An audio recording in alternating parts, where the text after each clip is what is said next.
Assalamualaikum warahmatullahi wabarakatuh. Anak-anak Bapak yang Bapak sayangi dan Bapak cintai dan Bapak rindukan. Sebelum kita membahas materi untuk hari ini, mari terlebih dahulu kita berdoa. Bismillahirrahmanirrahim. Rabbana zidna ilman nafi'a warzuqna fahman sadiqa. Ya Allah, ya Tuhan kami, tambahkanlah kepada kami ilmu yang bermanfaat dan kepahaman yang benar. Anak-anak Bapak yang Bapak sayangi, Bapak rindukan. Bagaimana keadaan kalian hari ini? Mudah-mudahan dalam keadaan sehat walafiat dalam ridha Allah. Yang terpenting kita tetap semangat belajar, meskipun belajar kita ini hanya melalui pembelajaran jarak jauh. Baiklah anak-anak Bapak, sebelum kita membahas materi hari ini, sedikit kita mengulangi materi yang lalu, yaitu sedikit tentang perjanjian Aqabah. Apa itu perjanjian Aqabah? Yaitu perjanjian antara penduduk Madinah dengan Rasulullah Sallallahu Alaihi Wasallam yang terjadi atau dilakukan di Aqabah. Perjanjian Aqabah ini terbagi dua. Pertama, perjanjian Aqabah 1, yang isi perjanjian itu bahwasanya orang Madinah berjanji tidak akan mencuri, tidak menyekutukan Tuhan, tidak berzina, tidak membunuh anak-anak, tidak mengumpat, tidak memfitnah di belakang maupun di depan.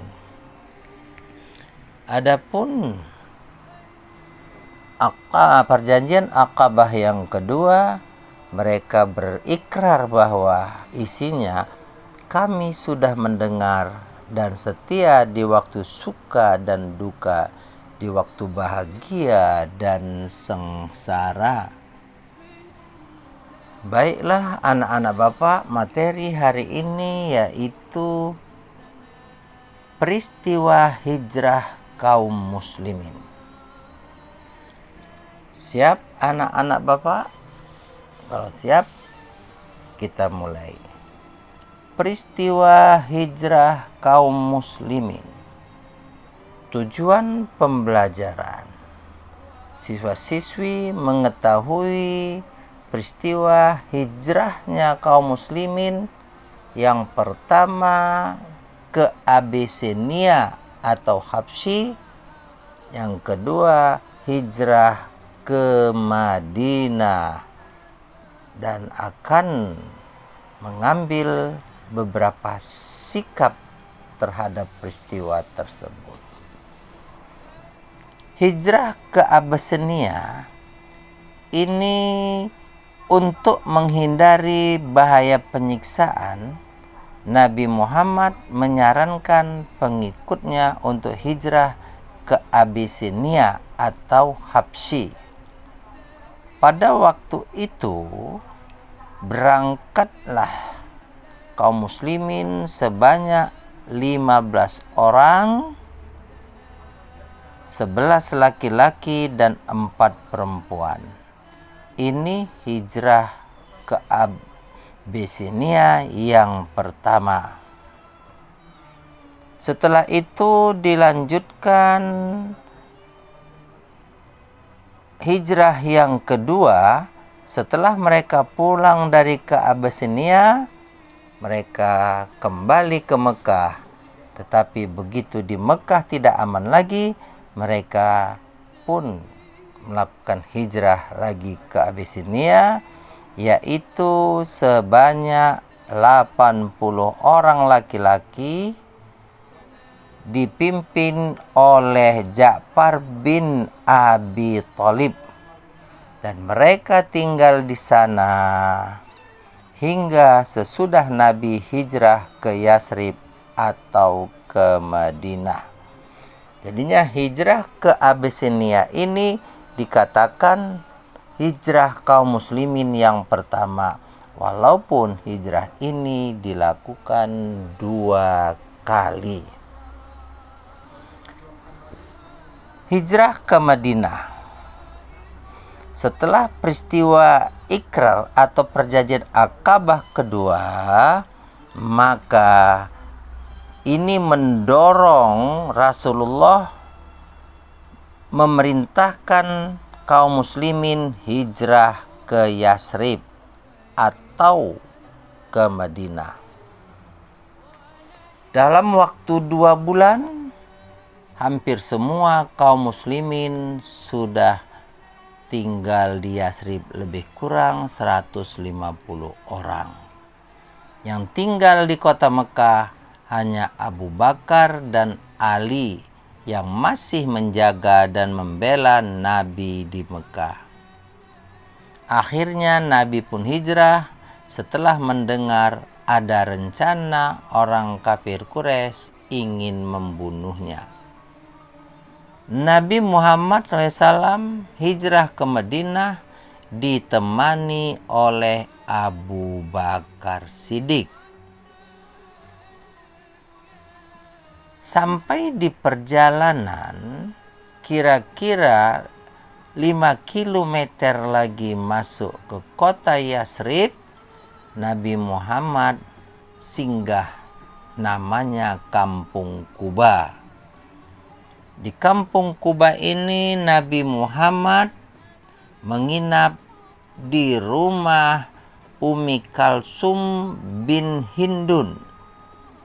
Lalu di halaman rumah itu Nabi membangun sebuah masjid. Inilah masjid pertama dibangun Nabi yang kemudian dikenal dengan Masjid Quba. Lalu nggak berapa lama Ali pun datang menyusul setelah menyelesaikan semua amanah yang diserahkan Nabi kepadanya. Ketika Nabi masuk Yasrib, dieluk-elukan penduduk kota dan menyambut kedatangan dengan penuh kegembiraan. Sejak Nabi Muhammad hijrah ke Yasrib, maka Yasrib ditukar menjadi Madinatun Nabi atau kota Nabi, atau yang sering disebut dengan Madinatul Munawwarah, artinya kota yang bercahaya. Demikianlah keterangan Bapak pada hari ini. Sekarang kita mengambil kesimpulan. Yang pertama, hijrah kaum muslimin ada 2 kali hijrah. Yang pertama hijrah ke Abisinia, yang kedua hijrah ke Madinah. Hijrah ke Abisinia ini terjadi 2 kali. Sedangkan setelah itu mereka hijrah ke Madinah. Sampai di Madinah, Nabi membangun masjid. Sampai di Quba, Nabi membangun masjid namanya Masjid Quba. Dan setelah masuk ke kota Yasrib, lalu Yasrib ditukar dengan nama Madinatun Nabi dan Madinatul Munawwarah. Dan di sana Rasulullah pula membangun masjid yang namanya Masjid Nabawi. Perilaku yang dapat diteladani peristiwa ini yaitu yang pertama memiliki sikap tangguh, yang kedua memiliki jiwa berkorban. Baiklah anak-anak Bapak yang Bapak sayangi dan Bapak cintai, maka tugas kalian buka halaman 86 A, ujian pemahaman 1 sampai 5. Materi yang akan datang kita akan membahas tentang Asmaul Husna. Mari kita berdoa. Rabbana atina fid dunya hasanah wa fil akhirati hasanah wa qina adzabannar. Semangat terus. Assalamualaikum warahmatullahi wabarakatuh.